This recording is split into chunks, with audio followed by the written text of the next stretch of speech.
Hari ulang tahun kemerdekaan ke-72 tahun, para pelajar dan pemuda di Ambon, Maluku menggelar karnaval kebinekaan melawan radikalisme.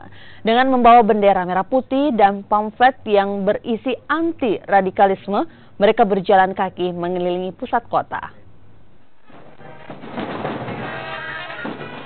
Kegiatan yang diprakarsai oleh Babin Kamtibmas Negeri Paso, Ambon, Maluku ini melibatkan para pelajar dan pemuda. Mereka pun antusias dengan diselenggarakannya karnaval ini.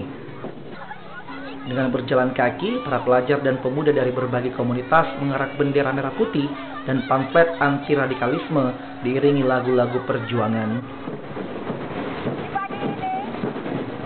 Tujuannya bahwa dari hati mereka sendiri bahwa menyatakan bahwa mereka adalah Indonesia.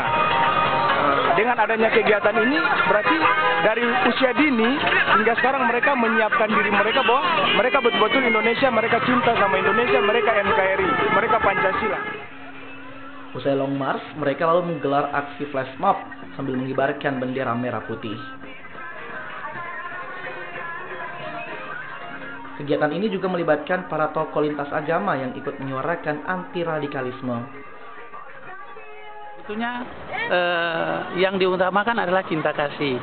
Nah, karena itu semua orang, kita boleh berbeda dalam suku, dalam agama, di dalam ras, budaya, tetapi sebetulnya kita adalah sama, satu ciptaan Tuhan.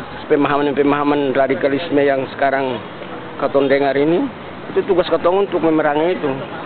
Mempertahankan kemerdekaan yang sudah diproklamirkan oleh pendahulu kita.